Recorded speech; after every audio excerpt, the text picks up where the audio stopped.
At Rackspace, we're hearing on a daily basis the challenges facing our enterprise customers, the ability to be able to innovate more quickly, the ability to be able to be more responsive to their internal customers so they can accelerate time to delivery and accelerate their product portfolio across the marketplace. These same customers are struggling with, how do I leverage these multiple clouds across the industry? How do I find, develop, and retain the talent to be able to accelerate my efforts? Rackspace wants to be your partner to be able to navigate through these challenges, to be able to look at new platforms and figure out, how do I apply those to be able to solve my difficult business challenges? We offer our customers choice of the industry-leading cloud technologies backed by Rackspace expertise and our industry-leading fanatical support. This is the reason over half of the Fortune 100 choose to entrust their mission-critical applications to Rackspace. We have the expertise across 3,000 plus cloud engineers to be able to help you regardless of your platform. From our 250 plus Microsoft certified engineers, our 160 plus Red Hat certified engineers, and our 400 plus AWS associates, we have the talent and skill set available to be able to help you to leverage these platforms.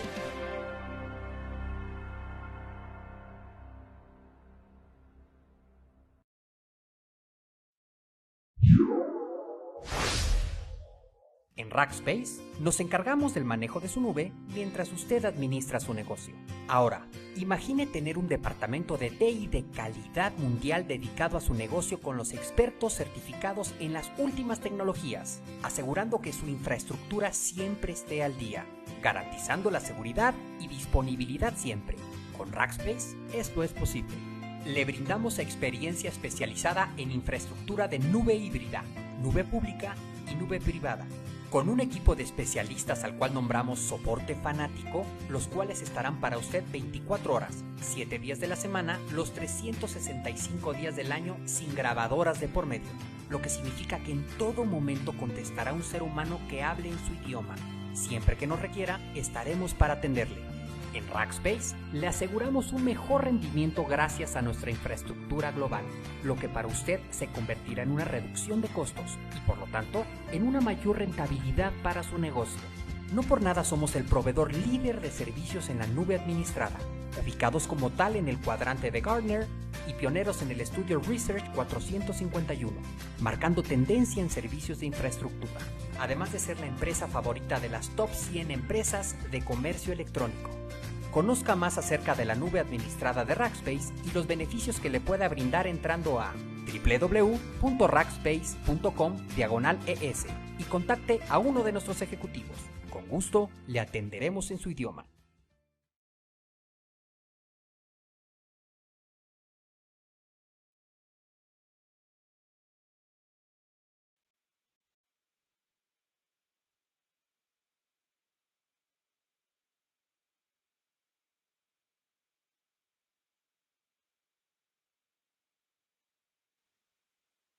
Hola, hola, muy buenas tardes a todos. Gracias por acompañarnos el día de hoy.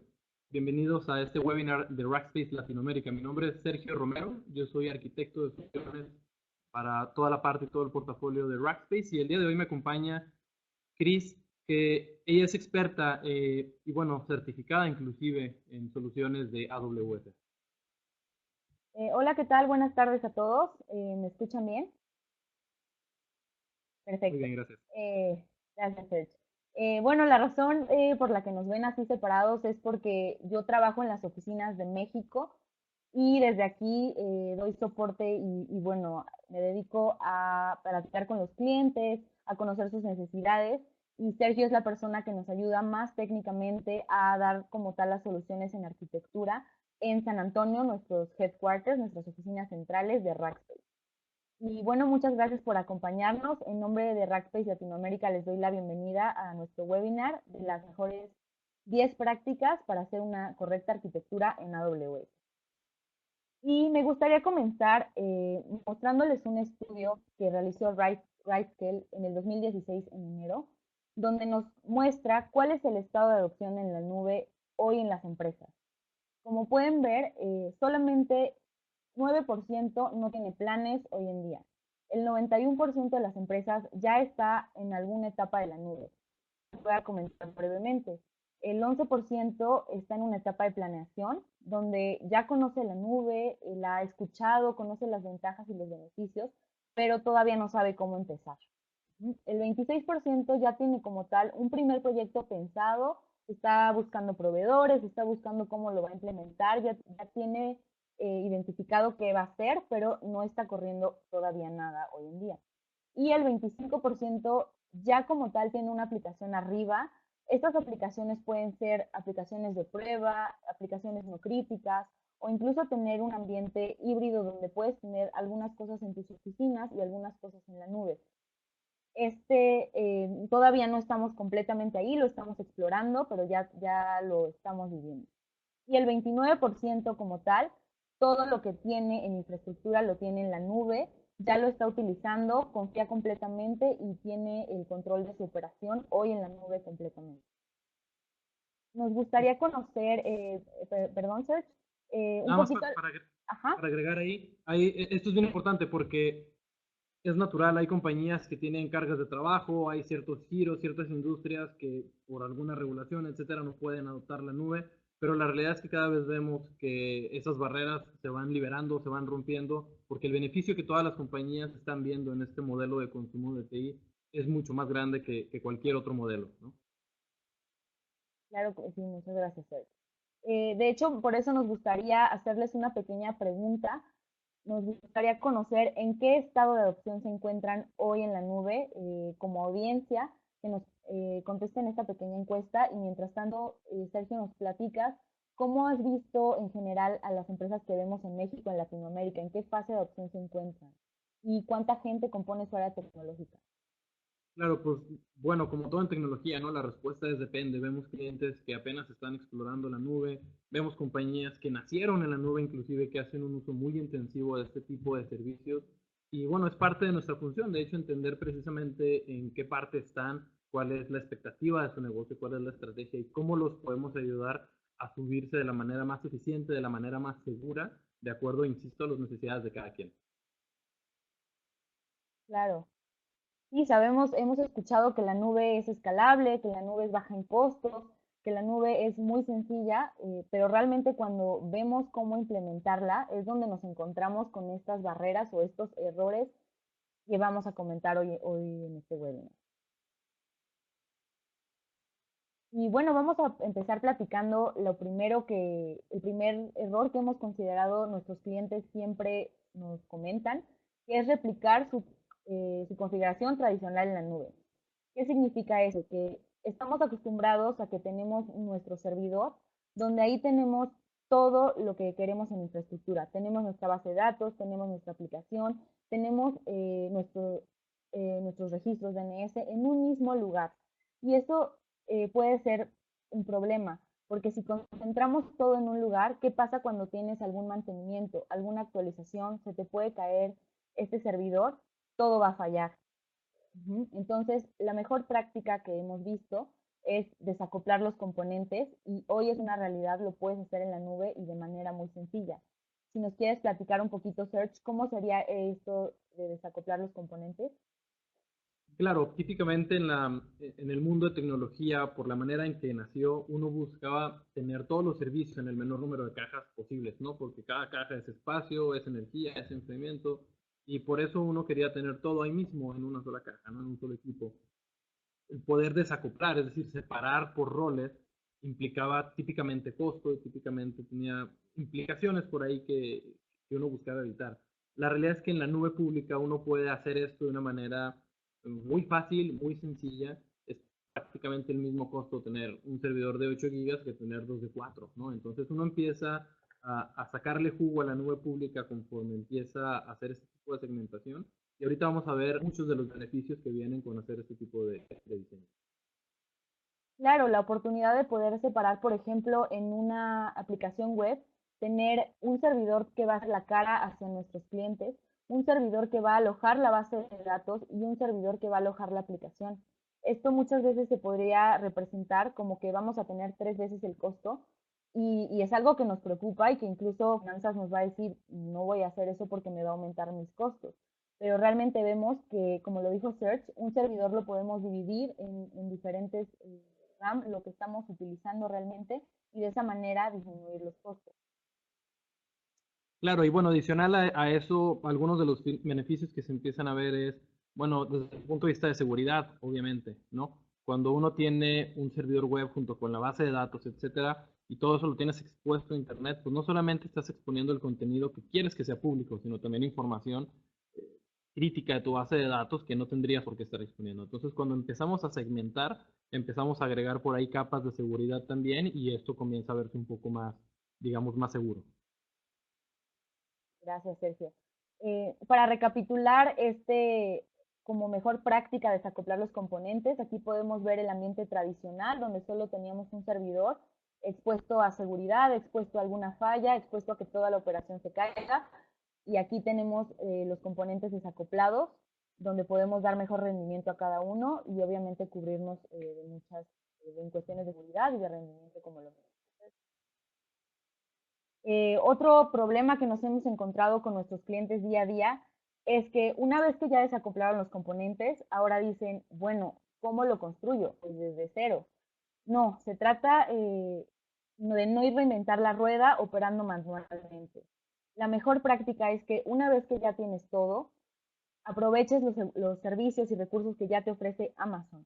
Amazon tiene servicios que se integran muy fácilmente con toda tu infraestructura. Por ejemplo, aquí podemos ver Ruta 53, que es el servicio de DNS de Amazon, que te permite integrar con tus servicios sin necesidad de consultar diferentes proveedores, instalar otro tipo de sistema operativo o meter configuración adicional. Todo se integra muy, de manera transparente. Además que tienes otros beneficios como en Ruta 53 puedes dirigir tráfico, por ejemplo, por latencia. Que digas, mi aplicación, quiero que el 60% del tráfico se vaya a este servidor y el 40% se vaya a este servidor. Ese tipo de ruteo es difícil de configurar y Amazon te lo hace muy sencillo. No sé si nos puedas comentar algún ejemplo, Sergio, que pienses acerca de este tipo de componentes que nos pueden ayudar. Claro, este son el tipo de soluciones, igual como otras que vamos a ver más adelante, que si uno intenta implementar un ambiente on-premise, ¿no? En casa, eh, es complicado, es complejo, se requiere tecnología, se requiere software, se requiere gente que lo sepa administrar, que lo esté monitoreando, etcétera. Y cuando uno consume ese tipo de servicios, puedes hacer cosas como las que mencionaba Steffi, ¿no? Quiero enviar tráfico a este centro de datos inclusive y otro porcentaje a este otro centro de datos de acuerdo al tiempo de respuesta, a muchos parámetros y en caso de que se vaya a toda una región, pues bueno, yo sigo enviando tráfico a otro, etcétera. Ese son el tipo de funcionalidades globales muy interesantes que, insisto, es muy, muy difícil implementar hoy en día en un ambiente on-premise, en un ambiente inclusive de colocation, pero en donde uno tuviese que administrar todo eso. Claro. Otro componente muy importante, Sergio, lo hemos visto, es el balanceador de carga. Realmente se cree que el balanceador debe de ir antes que el DNS para poder balancear el tráfico y Amazon te muestra una arquitectura donde incluso puedes tener balanceadores de carga para tus aplicaciones internas, como para una base de datos o otro tipo de servicios internos. Puedes tener los balanceadores externos e internos. También, ajá. Correcto, bueno, de hecho algo interesante es que justo eso nos va habilitando distribuir carga en diferentes centros de datos, en diferentes servidores y vamos logrando un tipo de funcionalidades bien, bien interesantes. Es importante entender que es muy distinto consumir un servicio de balanceo y mucho más eficiente a, bueno, tener que implementar ya sea un dispositivo físico o instalar algún paquete de software en diferentes servidores, que sea redundante entre ellos, etcétera. De esta manera uno consume servicios y no solamente tiene los beneficios, sino que encima se quita la complejidad de tener que administrar toda esa capa. Claro. Y ahora pensando en la base de datos, imagínate todas las características que tenemos que hacerle a una base de datos, parcheo, actualizaciones, monitoreo. Amazon ya tiene recursos que te ayudan a hacer todo esto automáticamente. Aquí pueden ver en la arquitectura que tenemos RDS al final. Es un producto de Amazon que lo que hace es toda esta parte de administración del sistema operativo la controlan ellos. No tienes que preocuparte por respaldos, por la seguridad de que se repliquen tus datos, porque hay una funcionalidad que puedes replicar en dos zonas de disponibilidad diferentes. Ya lo vamos a comentar un poco más a detalle qué son las zonas de disponibilidad, pero RDS te replica y eso es lo que quiero que se queden con mi idea, en dos lugares diferentes al mismo tiempo, por lo tanto tienes seguridad de que tus datos van a estar disponibles. o en caso de algún mantenimiento se va a hacer en un lugar, en una ubicación geográfica, y después de que acabe va a ir a hacerla al otro lado, o sea que tu base de datos siempre va a estar disponible. Claro, y servicios como RDS tienen el gran beneficio de que además de todas estas funcionalidades, comenzando desde cero, digamos, uno se quita la preocupación de en qué servidor lo voy a poner, de qué tamaño va a ser, qué almacenamiento le voy a dar, cómo lo voy a hacer redundante, etcétera. Todo eso está resuelto, todo eso se consume a modo de servicio, tenerlo que escalar y como decía y tenerlo que administrar, parchar, hacer upgrades, monitoreo, etcétera. Todo eso ya está resuelto para uno, entonces uno, digamos, se dedica ahora sí, ok, a administrar, a hacer más eficiente los queries, el modelo de base de datos, la estructura, etcétera. Claro, y recapitulando un poquito, el segundo error que vemos muy común en nuestros clientes es ya desacoplamos nuestros componentes, no hacerlo desde cero. Tenemos herramientas que nos ayudan en Amazon para hacerlo mucho más eficiente y más rápido. Ahora, otro tema bastante importante es diseñar con límites preestablecidos. Cuando tú tienes tus servidores en casa, normalmente tú pides un servidor, por ejemplo, quiero un servidor de 32 GB de RAM porque sé que eso es lo que va a soportar mis cargas. Durante un año las ha soportado muy bien, me ha funcionado, estoy tranquilo con esos límites y no va a pasar nada. ¿Qué pasa cuando hay una eventualidad? ¿Qué pasa cuando trabajas, por ejemplo, en un periódico y hay una noticia que te puede hacer que se te caiga el servidor? Entonces, ese es un error bastante común y por eso existen funcionalidades también de AWS como el autoscaling que te permiten definir que no desperdicies recursos y también tengas los recursos cuando los necesitas. Una de las grandes ventajas de la nube. Puedes definir no necesariamente 32 GB, a lo mejor ocupas 16 y cuando necesitas más, puedes aumentar otro servidor, uno o los que necesites, dependiendo de diferentes parámetros que tú definas. Pueden ser en CPU, puede ser RAM, puede ser en sobrecarga algún servidor. Sergio, nos ha pasado en cada momento. ¿Cómo implementarías tú autoscaling en las soluciones con los clientes? Pues bueno, es bien interesante porque justo es una de las principales expectativas de los clientes, ¿no? Obviamente en la nube pública, pagar por uso. La realidad es que si uno va e implementa el modelo inicial que veíamos ahí, un solo servidor para aplicación, uno web, una base de datos, pues listo, vas a pagar lo mismo, lo utilices o no. Ahí es donde comenzamos a tener conversaciones sobre, ok, ¿qué tienes en la capa web? ¿Cómo está desarrollado? ¿Qué tipo de código es? ¿Escala horizontalmente o no? Que es como se le llama a poder agregar instancias de la misma capacidad detrás de un balanceador dentro de un grupo de autoescalamiento. Y esto, para ser franco, tiene muchísimos beneficios.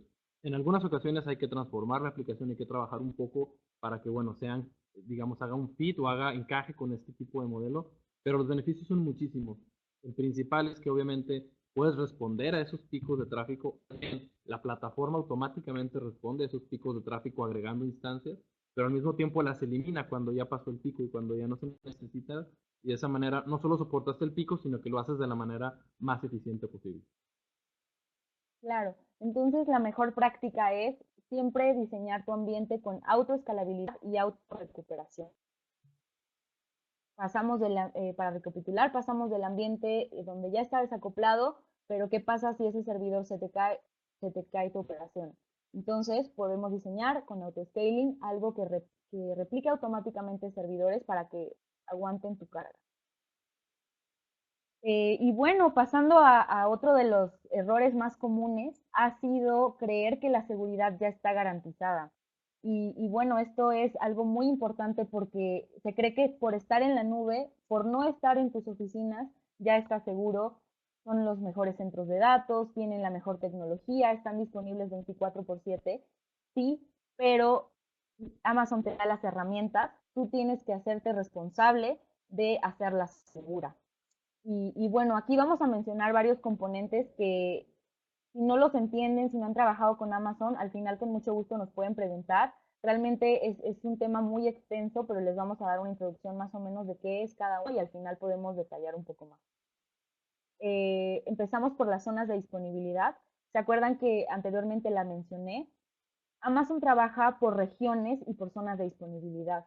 Regiones componen diferentes zonas de disponibilidad y regiones pueden estar en un mismo país. Tenemos 14 diferentes regiones de AWS y, por ejemplo, en Estados Unidos hay bastantes regiones. Dentro de estas regiones viven las zonas de disponibilidad y dentro de las zonas de disponibilidad viven los centros de datos. Es muy importante no confundir centro de datos con zona de disponibilidad. Cada zona tiene al menos 2 centros de datos. Y un error muy común es solo construir tu ambiente en una zona de disponibilidad. La mejor práctica es hacerlo en 2. ¿Por qué? Porque si algo pasa en la zona de disponibilidad número 1, tu ambiente ya está replicado en la zona de disponibilidad número 2. Sergio, ¿alguna experiencia que te haya pasado con esto? ¿Cómo implementamos la seguridad con VPC, con Security Group, con incluso respaldos en S3? Cuéntanos un poquito Claro, de estas herramientas, por favor.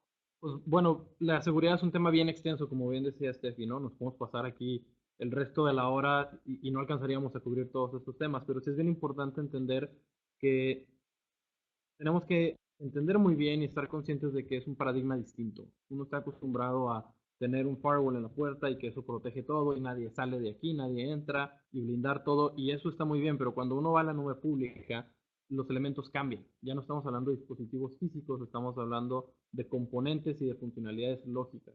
Entonces, cosas como un VPC, que básicamente lo que hace es aislar tu infraestructura, tu plataforma de otros clientes, es un componente lógico, pero dentro de eso, granularmente uno tiene que ir definiendo permisos y parámetros, quién accede a qué, etcétera. Y es bien interesante porque antes algunas compañías pensaban que, bueno, la nube es muy insegura, ¿no? La nube es insegura por defecto porque ahí estás compartiendo todo, pero la realidad es que no, la realidad es que la nube puede ser inclusive más segura que tenerlo en casa y eso ya lo han entendido muchas organizaciones. Sin embargo, existe esta creencia, ¿no? Que bien decía Steffi al principio. Ah, bueno, simplemente por ponerlo en la nube ya es seguro. La realidad es que no es así. Hay varios elementos como estos que estamos platicando que es importante poner en marcha, pero hacerlo de una manera adecuada para no entorpecer el proceso de negocio, pero al mismo tiempo garantizar la seguridad y la disponibilidad de este tipo de plataformas. Claro. Y elementos también muy importantes como, por ejemplo, IAM. IAM es una herramienta que te ayuda a controlar tus usuarios y tus recursos en AWS. Y puede ser de una manera tan granular que a un usuario le puedas dar permiso de acceder solamente a modificar una instancia o solamente a ver un bucket de S3, un espacio de almacenamiento en S3 que ven aquí. Además, todo esto se integra con todos los recursos y con CloudTrail puedes rastrear por medio de logs qué está haciendo cada persona, cada rol que tú defines en IAM en tus recursos. Entonces, de esta manera puedes implementar auditorías a nivel muy detallado de las que están haciendo las personas y en qué momento lo están haciendo. Claro, y por ahí, si existe todavía alguien con la incertidumbre de, oye, ¿realmente segura, no es segura? Yo les diría dos cosas. La primera es, hay compañías financieras, bancarias, que están 100% basadas en infraestructura en la nube y lo hacen obviamente de una manera segura, cumpliendo con todas las regulaciones. Y la segunda es, acérquense a nosotros, platiquemos a detalle de sus necesidades, de su requerimiento y verán cómo podemos blindar esto de una manera muy, muy interesante.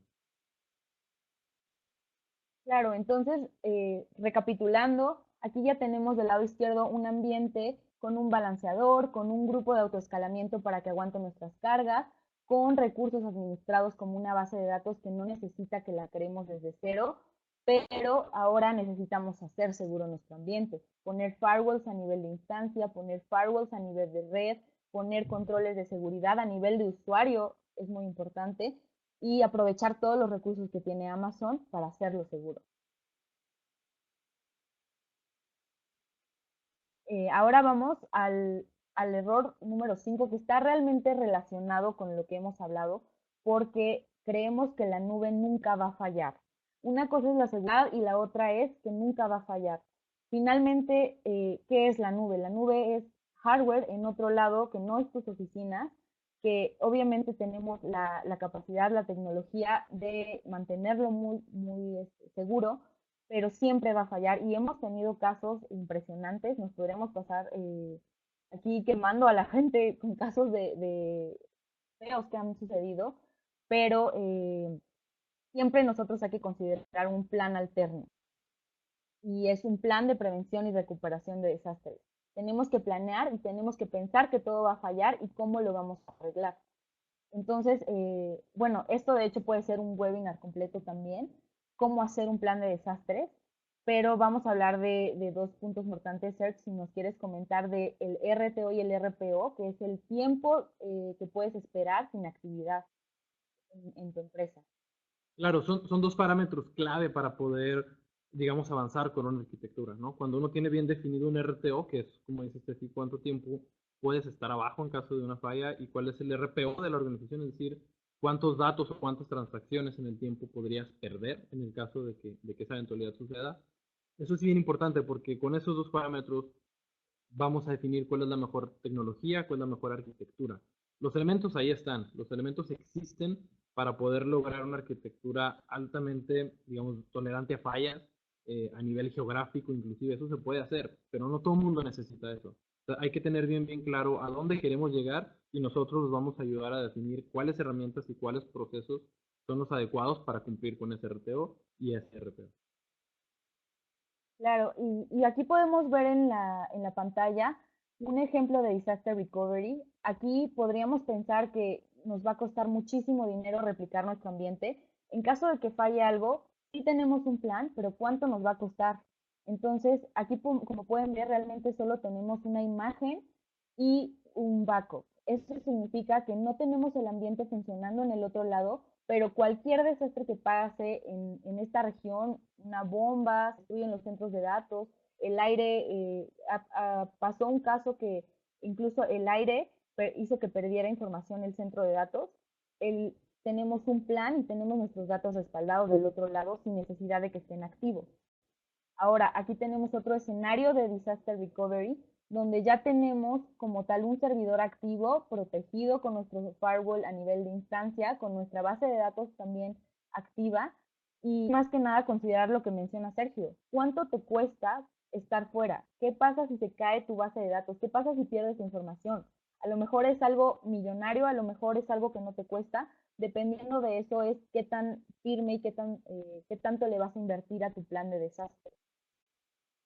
Entonces aquí tenemos, recapitulando, la estructura sin un backup, sin un plan de desastre. Y aquí podemos ver ya como tal con un plan de desastre. Como tal, también nos hemos encontrado con muchos clientes que ya tienen su estructura padrísima, tienen los expertos, ya construyeron toda su arquitectura, pero no la supervisan. La nube es como tu coche. Tienes que darle mantenimiento, tienes que darle servicio, tienes que ponerle gasolina. Si no, no va a funcionar. Entonces, eso es un error muy común que cometemos hoy en día en las empresas. Y la solución es monitorear constantemente tus servidores. Serge, ¿cómo podemos lograr el monitoreo constante y seguro de nuestra nube? Bueno, gracias por preguntar. La realidad es que, como tú dices, es como un coche, ¿no? Y hay que estar haciendo ajustes, hay que estarle poniendo cosas. Y lo más importante, las organizaciones y sus requerimientos van cambiando a lo largo del tiempo. Y por otro lado, la tecnología también va cambiando a lo largo del tiempo. Entonces, a lo mejor hoy existe tecnología que hace un año no existía, más bien muy seguramente existe una tecnología que antes no estaba hace un año y de la cual se podrían estar beneficiando. Entonces, es importante estar haciendo esas observaciones de ver aquí, esto podríamos mejorarlo, esto se beneficiaría de implementar tal o cual tecnología, o bien hay una nueva unidad de negocio que está demandando tal o cual cosa, cómo ajustamos eso, hay un nuevo sabor de instancias, por ejemplo, vamos a actualizar, todo ese tipo de cosas es importante estarlo haciendo de manera constante, de manera frecuente y sobre todo acompañado de los expertos, ¿no? Claro, muchas gracias. Bueno, otro error que hemos visto bastante en el día a día es normalmente las empresas que tienen un servidor web y tienen contenido multimedia lo tienen en el mismo lugar. Esto, ¿por qué es un error? Porque satura el servidor, todo el contenido y todo el tráfico va al mismo lugar. Entonces, esto puede causar fallas y obviamente que se sature el servidor. La solución sería distribuir el contenido utilizando CDN y bueno, integrándolo con S3. Sergio, nos platicas un poquito y ahorita podemos dar un ejemplo de esto. Claro, un CDN es un Content Delivery Network y como bien dices, si uno tiene el contenido digamos que logras tenerlo en todos los servidores web, ¿no? Y que esté sincronizado y que todo se entregue, digamos, de la misma manera. Y tienes usuarios consultando esa información desde diferentes partes del mundo. Tienes dos impactos. El primero es, estás, digamos, demandando mucho tu capa web y ese autoscaling lo puedes soportar, digamos, pero al final estás creciendo en cómputo, en CPU, en RAM, algo que realmente lo que estás entregando es contenido y eso tiene una implicación en costo. Y el otro punto tiene que ver con la experiencia del usuario final. Si esto lo ponemos en Oregon, por ejemplo, de AWS, y todos tus clientes están en Argentina, en Chile, en España, pues todo se estaría sirviendo desde Oregon y la latencia puede afectar un poco digamos, la experiencia del usuario final. Para eso la CDN nos ayuda y absorbe ese tipo de tráfico de una manera muy eficiente. Claro, esto se lo pueden imaginar, por ejemplo, un ejemplo tan fácil que todos conocemos como Netflix. ¿Cómo hace Netflix para darle contenido a todo el mundo y que lo puedan ver de manera rápida y que se entregue bien? Utilizan un CDN para distribuir el contenido por todo el mundo sin necesidad de tener servidores en todo el mundo en todo momento. Y lo que hacen es que el content delivery guarda esa información, ese video que alguien más ya descargó para que llegue más cerca a ti y reduzca la latencia. Obviamente esto da mejor rendimiento.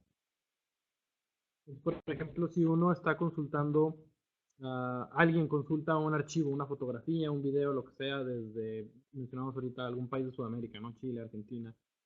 La primera vez un usuario de ese país lo consulte, pues va a jalar, digamos, el dato desde Estados Unidos, pero eso se identifica y se guarda localmente en centros de datos que están geográficamente distribuidos con esta finalidad y se guardan ahí temporalmente. Uno define los parámetros de cuánto tiempo, cada cuánto expira, etcétera. Y el siguiente usuario que haga consulta el video hace la petición a Estados Unidos, sí, pero el video se sirve, así se le llama, se sirve, o cualquier contenido estático se sirve desde esas ubicaciones geográficamente mucho más cercanas, ¿no? La experiencia es mucho mejor para ellos. Claro, gracias, Sergio. Bueno, otro aspecto que los clientes nos llaman a veces y nos dicen, oye, ya tengo mi arquitectura, pero ahora quiero abrir otra sucursal o quiero expandir a otra región. Voy a tener que hacer todo de nuevo, voy a tener que volver a crear todo, configurar todo. Eso es un error que normalmente cometen, es repetir la configuración constantemente. En Amazon, como les he comentado en todo a lo largo del webinar, cuenta con herramientas que hacen más fácil este proceso, como Upwork. ¿Quieres detallar un poquito en esto, Search? Es una herramienta bastante útil y la hemos visto en resultados. Bueno, yo el mejor ejemplo que les puedo dar es el que utilizamos nosotros mismos acá en Rackspace.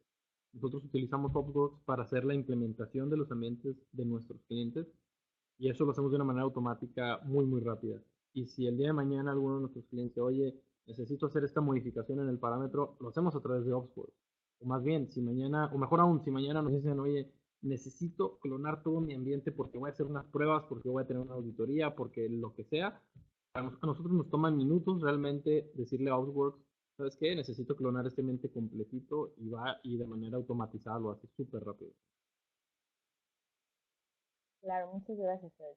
Entonces, la solución para esto es utilizar la administración de servidores, no repitiendo todo lo que ya hiciste, sino aprovechando las herramientas y lo que ya desarrollaste anteriormente. Aquí ya está toda la arquitectura completa. Y bueno, ya que tenemos la arquitectura, tenemos seguridad, tenemos los componentes desacoplados, estamos listos para algún desastre. Ahora, ¿cuánto nos va a costar esto? Un error muy común es no optimizar su gasto en la nube. Y esto lo podemos ver de diferentes maneras. Normalmente cuando un cliente empieza en Amazon, ya tiene su arquitectura, conoce los productos. Estos que les mencioné son productos que se utilizan muchísimo y que realmente se pueden considerar como básicos. Mucha gente no conoce las ventajas de la infraestructura de Amazon. Por ejemplo, que tenemos instancias tipo spot. Estas instancias es un modelo de precios que tiene Amazon al darte estas instancias por un periodo que ellos definan. Se subastan. Tú dices, yo quiero una instancia, por ejemplo, enorme de 128 GB de RAM a un precio que tú definas. Si Amazon lo acepta, te la va a dar y te la va a dar solamente el tiempo en que ellos puedan. Si alguien más da más precio por esa instancia, te van a quitar. Entonces, podemos aprovechar de estas instancias por ejemplo, hacer pruebas o para análisis de datos muy pesados. Eh, un ejemplo, por ejemplo, puede ser análisis científico, que tú tengas que hacer un análisis muy detallado y que te pueda tomar meses con 5 servidores. Podrías prender hasta 100 servidores, hacer un clúster de 100 servidores y tener ese mismo resultado que tenías antes en meses, ahora en horas. Entonces, realmente es aprovechar este tipo de beneficios que te da Amazon. Claro. Ajá. Y cuando uno, desde el punto de vista técnico, tiene acceso a este tipo de herramientas, de consolas, la realidad es que somos como niños chiquitos en juguetería, ¿no? Y comenzamos a poner servicios y a consumir y acá y allá, buscando optimizar, pero muchas veces eso comienza a elevar el costo. Y hay herramientas en Rackspace como Compass, que ya platicaremos más a detalle, que te permiten tener tipo de visibilidad y te hacen recomendaciones proactivas de, oye, aquí estás subutilizando estos elementos, podrías optimizar haciendo esto, lo otro, etcétera. Además del factor humano que obviamente siempre está ahí monitoreando para hablar con nuestros clientes y decir, oye, ¿por qué no aprovechas este tipo de funcionalidades que a lo mejor no sabías que existen, pero te podrían ahorrar tanto dinero a lo largo del año y hace sentido comenzarlos a utilizar? Claro. Entonces, por eso es la importancia de mantenerse actualizado de los nuevos productos que van saliendo y utilizar servicios que no son tradicionales, que no son los básicos para que puedas optimizar costos. Ahora, otra herramienta muy importante que es parte de S3 es Glacier. Glacier es un almacenamiento de objetos, pero mucho más barato. Se utiliza en casos, por ejemplo, en México es muy conocido que por contabilidad tengas que guardar tu información hasta 5 años, pero realmente esa información no la vas a utilizar a menos que te la pidan.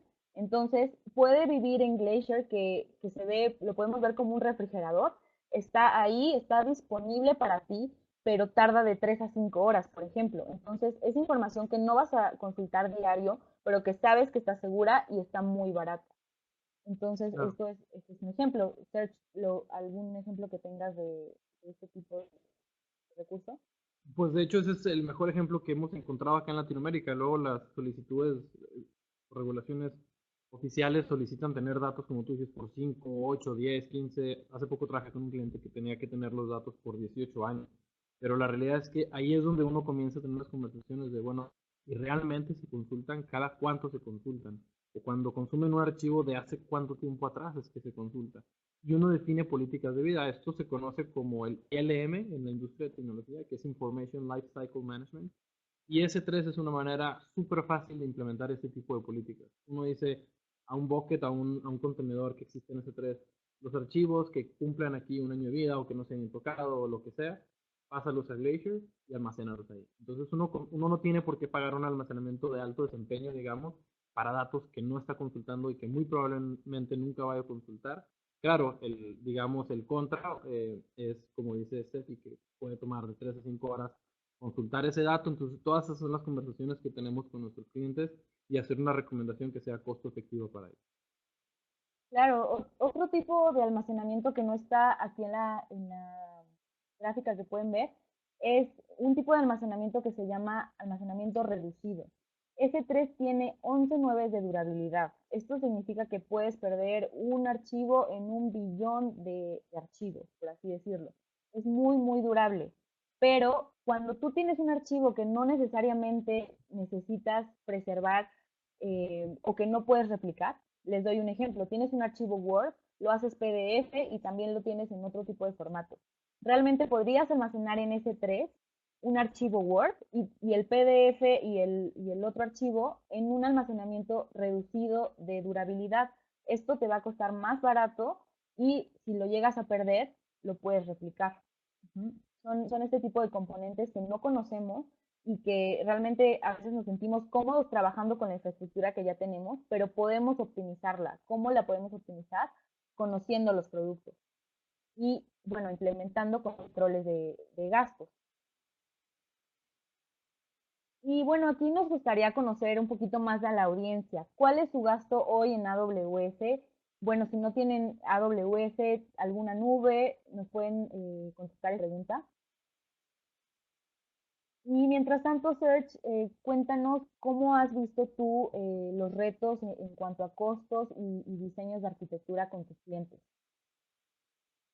Bueno, es un buen punto porque, como les mencionábamos al principio, la expectativa de las organizaciones al ir a la nube es, bueno, pago por lo que uso, es más seguro, es grande, etcétera. Pero siempre la parte de costo, especialmente en Latinoamérica, pues bueno, tenemos que tener mucho cuidado, mucho foco en qué va a pasar con la facturación mensual, ¿no? De por sí es complicado tener una conversación con finanzas del tema CAPEX versus OPEX y luego decir, bueno, y va a ser variable. Bueno, esa es una conversación a veces un poco complicada, pero si les podemos dar certidumbre y una aproximada de cuánto va a ser más o menos y hacer proyecciones, eso ayuda. Ahora, el valor realmente los clientes lo ven en sí, es más económico a lo largo del tiempo, pero los beneficios son otros, no solamente ese. Por ejemplo, lo que platicábamos, ¿no? Ser elásticos y tener la capacidad de responder a picos de demanda, eso para un periódico que hace e-commerce, no, o sea, eso no tiene precio, ¿no? Otro es poder innovar rápidamente, poder, casas que desarrollan software, por ejemplo, poder desarrollar, hacer pruebas muy rápido, hacer deployment de código muy, muy rápido, clonar ambientes y reducir su time to market, como se llama, es decir, poder salir a producción con un ambiente ya listo, ya no en beta, ya no en borradores, sino listo para producción de una manera muy, muy rápida. Pues eso estamos hablando de competitividad, ¿no? Eso es difícil medir en centavos, en pesos y centavos, pero es un gran beneficio que los clientes están viendo más allá de, bueno, la facturación mensual solamente. Claro, muchas gracias, Sergio. Y bueno, continuando, aquí vamos a comentarles el problema que vemos en general con todos los clientes, y esto sí lo vemos con todos los clientes. Realmente querer ser experto en todo.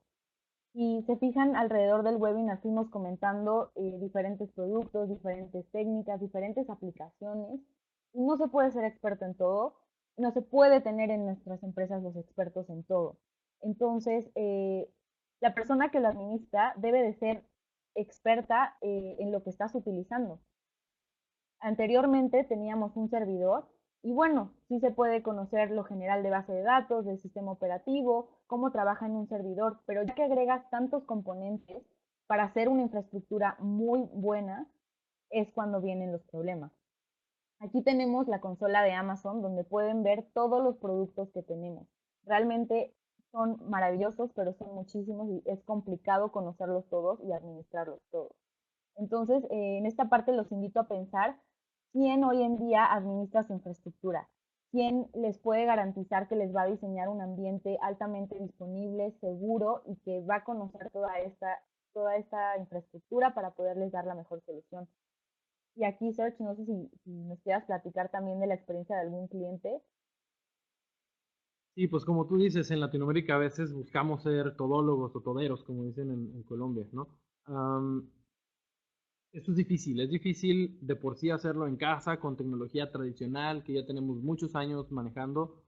Es difícil mantenerse al día, como lo sabemos ahora, pensar en un nuevo modelo como el de nube, que es no solamente un nuevo paradigma, sino nuevos productos, nuevos releases. La capacidad y la velocidad de innovación de compañías como AWS es impresionante. Están liberando features y productos, decenas de productos al año, y es prácticamente imposible para los equipos de TI tradicionales de hoy en día estar al día con eso, ¿no? Simplemente pasan de repente de ser alguien que está manteniendo la infraestructura viva a ser alguien en sitio, ahora hacerlo, pero en la nube, ¿no? Y de eso no se trata de que expertos, gente que nos dedicamos a eso, por ejemplo, el Rackspace, se encargue de toda esa capa, de toda esa administración, de actualizarnos, de hacer esas recomendaciones para que se enfoquen en capas superiores que tienen que ver con lo que realmente trae valor al negocio. Claro, Serge. Por eso hemos creado Fanatical Support para Amazon Web Services. Nosotros tenemos nuestra nube, tenemos nuestros centros de datos, pero realmente lo que somos expertos y en lo que tenemos negocio es en el soporte para estas nubes líderes del mundo. Podemos ayudarles desde en cualquier etapa que se encuentren en implementación en la nube, desde diseñar su arquitectura, podemos migrarla, podemos hacerla segura y podemos ayudarles con certificaciones PCI o HIPAA en el caso de los comercios electrónicos que tienen que meter esta regulación u operar completamente AWS. ¿Por qué podemos también operar? Porque sabemos que su foco no es su infraestructura, su foco a lo mejor como empresa es tener una aplicación de GPS, pues se van a enfocar en hacer mejor su aplicación, no en hacerla segura, replicarla, estar checando las configuraciones atrás de esta aplicación.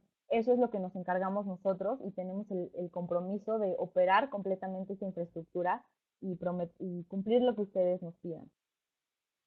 Me gustaría enseñarles un infographic que tenemos de Rackspace para que conozcan un poco más de nosotros. Tenemos clientes en más de 120 países, más de 300,000 clientes hoy en día, 114,000 servidores, más de 50,000 máquinas virtuales y 70 petabytes de almacenamiento en nuestros centros de datos, que son 11 en todo el mundo. Pero ahora servimos al más del 60% de las empresas Fortune 100 y tenemos más de 2 billones de dólares anuales. Y bueno, esto se traduce en expertos. Tenemos más de 6,000 rackers hoy en día y más de 500 certificados en Amazon Web Services, incluyendo aquí a Sergio y a su servidora, certificadas para servirles y para apoyarlos en lo que ustedes no necesitan enfocarse porque su foco como empresa es otro. Y Sergio, no sé si nos quieras bueno, además preguntarles, mientras contestan una encuesta, que Sergio nos va a platicar algo, pero ¿quién administra su nube hoy de AWS? Y bueno, algo que nos gusta comentarle a los clientes es, la realidad es que el soporte fanático para Amazon Web Services obedece 100% a una petición del mercado. Los clientes tenían años pidiéndonos que les diéramos ese soporte que les damos en nuestros servidores dedicados, en nuestras nubes privadas, en nuestra nube pública inclusive. Decían, yo quiero ese nivel de soporte, yo quiero esa expertise, pero en AWS, porque los productos son muy buenos, pero nadie me dice cómo usarlos. Es un modelo de self-service, esa es la realidad. Entonces Rackspace definió un punto en el tiempo, hace un par de años, que ok, vamos a extender nuestra expertise, vamos a extender nuestro soporte más allá de nuestras puertas y de nuestros centros de datos, porque siempre ha sido nuestra premisa, dar el soporte de nivel mundial en las mejores líderes del mundo. Aunque suene redundante, pero estamos juntando lo mejor de esos dos universos, ¿no? Del soporte y de la tecnología. Y sin duda AWS no solo se ha quedado con gran parte del pastel, digamos, sino que han seguido innovando a una velocidad, como les decía, impresionante. Y eso a ellos no les da tiempo para, digamos, contestar el teléfono. Ellos están en desarrollar nuevos productos, la mejor tecnología. Y bueno, alguien tiene que ayudar a las organizaciones a llegar ahí y a subirse a ese barco, ¿no? Ahí es donde entramos nosotros. Claro, pues muchas gracias, Sergio. Hemos terminado nuestra presentación. Vamos a pasar a preguntas y respuestas. Aquí es donde tienen la oportunidad de, si no entendieron algún producto, si tienen alguna duda de cómo trabajamos o incluso de su aplicación, podemos responderla. Por favor, las vamos a ir leyendo. De hecho, ya tenemos una que dice, hola, ¿puedo balancear tráfico Layer 7 con Amazon? Gracias. Sí.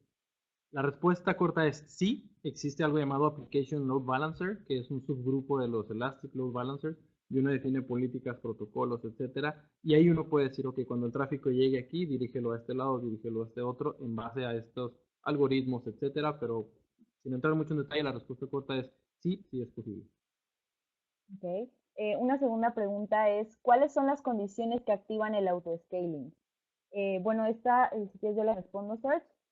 Como lo mencionábamos, puedes tú definir los parámetros que tú requieras en tu aplicación. Por ejemplo, puede ser CPU, puedes definir que cuando alcance tu servidor 40% de CPU, te agregue otro. O para agregar o para quitar lo mismo. Cuando mi CPU esté al 10% de utilización, quítame el servidor. Y así sucesivamente para arriba y para abajo en CPU, en RAM o incluso otros parámetros que tú quieras definir. Correcto. Aquí tenemos otra pregunta. ¿Qué pasa si vulneran un equipo con autoscaling? ¿El atacante tiene recursos ilimitados? Buena pregunta, y es una preocupación común en nuestros clientes. Uno define los límites mínimos y máximos de un grupo de autoscaling, porque no quieres quedarte con menos de dos típicamente para que estén distribuidos geográficamente y tener redundancia, pero tú defines un límite superior, no quieres que esto crezca más de 10, 20, 30 y dependiendo del modelo de negocios, eso puede o no hacer sentido. ¿Qué pasa si alguna organización dice mi límite van a ser 100,000?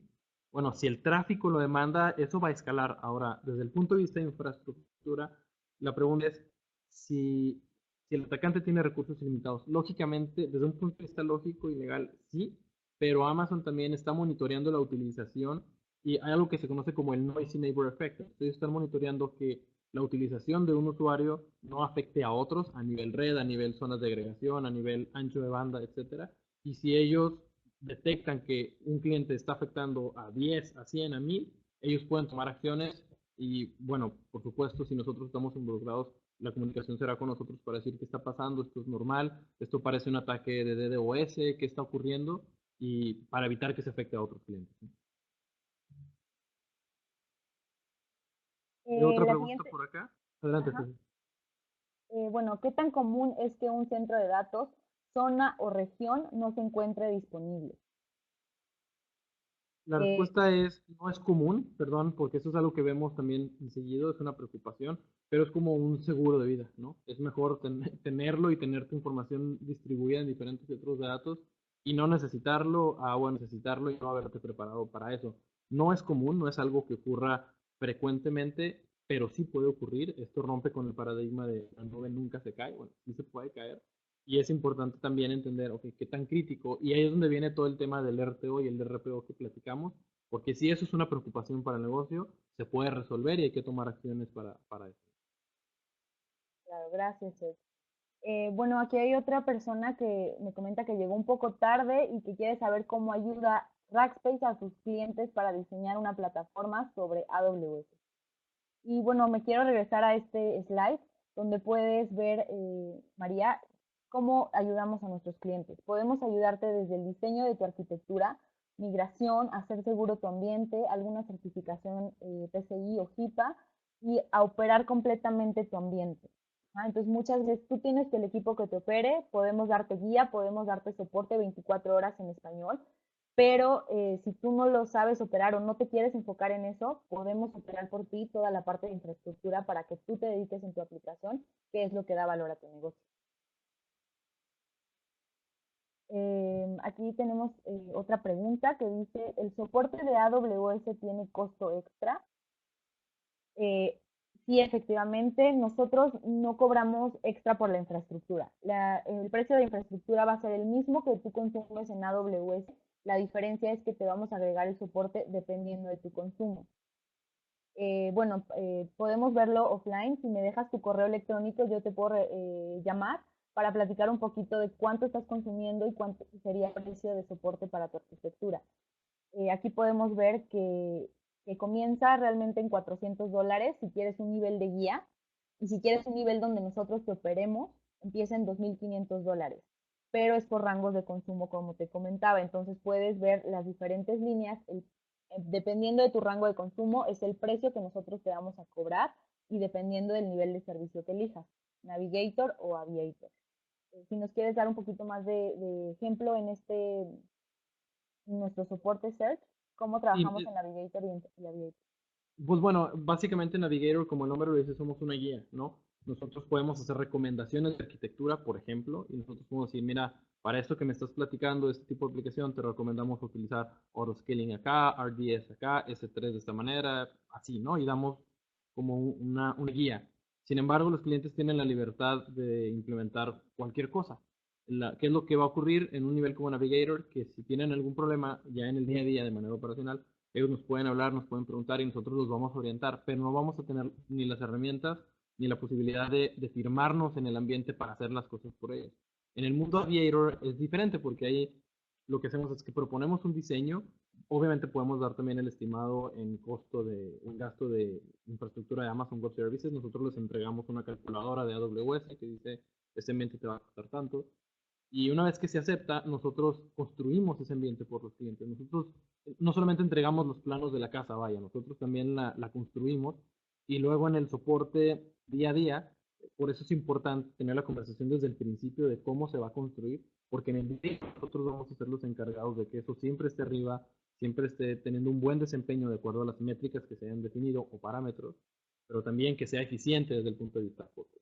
Y hablando específicamente en costos, porque como platicábamos en Latinoamérica es algo que siempre nos preocupa y nos ocupa, es comentarles que, bueno, el hecho de que hoy en día gasten, no sé, $10,000 al mes, eso nos sirve muy bien como referencia para saber y más o menos ir dándonos una idea de cuánto costaría alguno de estos niveles de soporte. Sin embargo, eso muy seguramente va a cambiar. porque bien, podemos estar agregando elementos que lo hagan redundante y pudiese llegar a subir la facturación, pero en la mayoría de los casos también encontramos que hay áreas de oportunidad, como platicábamos. Hay tecnologías como Glacier que nos permiten minimizar costos, etcétera. Entonces, cuando empezamos a implementar todo ese tipo de tecnologías, me encantaría prometérselos, no se los podemos prometer, pero sí hemos visto que muchas veces inclusive se termina compensando, el costo de soporte se termina, digamos, justificando por los ahorros en infraestructura que nuestro equipo de expertos y nuestras herramientas les entregan a los clientes. Claro, muchas gracias, Serge. Y ahí nada más para complementar, el rango de consumo es un beneficio porque puedes tener las cuentas que necesites, puedes tener los productos que necesites y los ambientes que necesites, mientras no se pasen del rango, va a costar lo mismo. Bueno, pasamos a la siguiente pregunta que nos hace Magno. ¿Existen balanceadores para usarlos con WebSocket? Sí, la respuesta es sí, igual como platicamos ahorita con los Application Load Balancers, uno se enfoca directamente a la capa 7 y a qué WebSockets va a estar dirigiendo el tráfico de acuerdo a las peticiones. El otro tipo de tráfico que es HTTPS es mucho más sencillo, más tradicional, pero si quieren que platiquemos más a detalle, con gusto podemos establecer una llamada. Y de hecho esto me lleva a la pregunta de cómo ayudar a Rackspace a sus clientes para diseñar una plataforma sobre AWS. Lo hacemos muy a detalle, lo hacemos de una manera muy personalizada. Entonces, cuando ustedes se pongan en contacto con nosotros, lo que va a pasar es que, primero, desde el punto de vista comercial, tenemos que entender, bueno, qué nivel de soporte van a requerir de nosotros, ¿no? Si ustedes ya tienen expertos y nada más quieren asesoría, bueno, estamos hablando de un nivel como Navigator. Pero si necesitan que nosotros nos metamos a fondo y construyamos el ambiente y lo operemos 24/7, estamos pensando en un nivel Aviator. Y en ambos casos, de cualquier manera, vamos a tener conversaciones alrededor de qué tipo de aplicación es, qué tipo de tráfico es, quiénes la consumen, dónde están ubicados geográficamente, cómo empujan el código, qué tipo de datos son. O sea, todo ese tipo de preguntas para decir, ¿sabes qué? Esta es nuestra recomendación. Y en función de esa recomendación es que vas a poder obtener un estimado de costo tanto en infraestructura como en soporte de rack. Claro, gracias, Serge. Vamos a la siguiente pregunta. La información que tengo en la nube sigue siendo mía, esto por el tema de las políticas de privacidad de la información. Y bueno, aquí me gustaría mencionar que la información siempre es tuya. Amazon incluso tiene productos que puedes encriptar tus datos todo el tiempo, at rest y en tránsito. Además de esto, tiene tres tipos de encriptación. Uno que Amazon te puede hacer la encriptación por ti y tú no vas a saber cómo lo hace ni cómo lo hace. En el segundo, tú encriptas los datos con sus herramientas, con sus llaves. Y en el tercero, tú los encriptas en en tus oficinas antes de subirlos y todo el tiempo van a estar encriptados y van a vivir en Amazon encriptados. Esto es una medida de seguridad para que vean que Amazon totalmente los datos son tuyos y protege tus datos. No sé si quieras complementar, Sergio, o vamos a la siguiente pregunta. Pues nada más para complementar ahí bien rápido, hay un modelo de responsabilidad compartida de Amazon Web Services que dice nosotros llegamos hasta aquí, la infraestructura, etcétera, etcétera. Cuando se trabaja con Rackspace, Rackspace cubre otra capa superior que tiene que ver con la administración de tu ambiente virtual, con los sistemas operativos, etcétera. Pero en todos los escenarios, la información, el código, la aplicación sigue siendo de los clientes, de las organizaciones finales. Y bueno, hay otras preguntas por acá nada más para alcanzar a contestar las que podamos. Pregunta a alguien que si se puede realizar autoscaling entre las plataformas de Rackspace y Amazon Web Services. La respuesta es sí. Tenemos algo llamado Rack Connect Global. Si alguien está familiarizado con Rack Connect, es la capacidad de conectar ambientes dedicados con ambientes en la nube pública en Rackspace. Y desde hace un par de años liberamos Rack Connect Global, que nos permite conectarnos a diferentes nubes. Hay implicaciones técnicas, obviamente hay que hablar del tema de switches, etcétera. Hay un tema de red ahí en el camino, pero respuesta corta, sí, sí es posible. Ok, nos preguntan si vamos a compartir la presentación. Sí, de hecho el webinar está grabado y va a ser compartido para los que no pudieron asistir, entonces con mucho gusto la podemos compartir con ustedes. La siguiente pregunta es, ¿AWS protege Y hay otra contra... pregunta por acá sobre los ataques de negación de servicio. Ajá. Bueno, la respuesta es, tenemos herramientas Y como, no bueno, sé, preguntan por ahí sobre los ataques. Porque hay un poquito de retraso en el audio. Adelante tú. gracias, Serge. Bueno, tenemos herramientas que nos pueden ayudar, por ejemplo, las listas de control de acceso. Cuando alguien está detectando que están haciendo ataques DOS hacia una instancia, podemos bloquear incluso por rangos de IPs a cuando alguien nos esté haciendo un ataque tipo DDoS. ¿Ah? Esa es una medida de seguridad que podemos implementar. Eh, bueno, tenemos una pregunta más porque estamos ya en tiempo. No se preocupen, si tienen más dudas, nos pueden dejar su correo electrónico, por favor, y los vamos a contactar para resolver todas sus dudas. Nada más vamos a resolver una última pregunta, que es, ¿cuáles o cuál o cuáles pueden ser las razones principales por las que una instancia es recreada? Actualmente tengo una aplicación bajo AWS con Load Balancer y RDS, que es el servicio de administración de base de datos, dos instancias y autoscaling, y con Fanatical Support. Pero, eh, pero hasta el momento quiero conocer las causas de las fallas. Entonces, Serge, ¿nos ayudas con esta? ¿Cuáles pueden ser las razones principales por qué una instancia es recreada?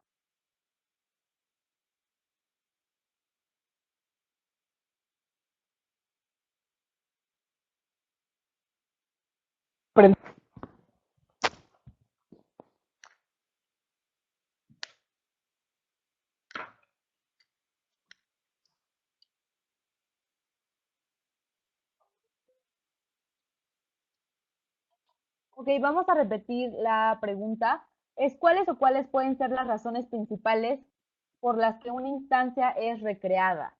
Actualmente tengo una aplicación bajo AWS con balanceador de carga, RDS, dos instancias y autoscaling. Correcto. ¿Ahí me alcanzas a escuchar bien, Steffi? Sí, perfecto, gracias. Excelente. Una disculpa por ahí, mi computadora se apagó. Pero bueno, el autoscaling y el autohealing van de la mano realmente. Hay dos maneras de recuperar instancias. Una es, uno define ese parámetro y si hay algún problema, automáticamente la infraestructura de AWS la va a reiniciar. Y la otra es cuando perteneces a un grupo de autoscaling, es mucho más sencillo. ¿Por qué? Porque si tienes 4 instancias atendiendo tráfico de acuerdo a la necesidad real y una de esas baja, lo que va a pasar es que la utilización en las que quedan, en las 3, se va a elevar, esto lo va a detectar y automáticamente va a lanzar una cuarta. Entonces, a eso se le llama también autohealing porque soporta la falla, es tolerante a esas fallas, pero automáticamente recupera en caso de que algo ocurra. Ok, pues ya estamos en tiempo. Les quiero agradecer por participar. A los que no pudieron escuchar el webinar completo, que veo varios comentarios, no se preocupen, lo vamos a grabar y se los vamos a enviar a todos los que no participaron. Y por favor, escríbanos su correo. Bueno, cuando los registraron ya los tenemos para poderlos contactar y resolver sus dudas más específicas y de acuerdo a ustedes. En nombre de Rackspace, muchísimas gracias por su tiempo, por participar y esperamos verlos pronto en otras emisiones.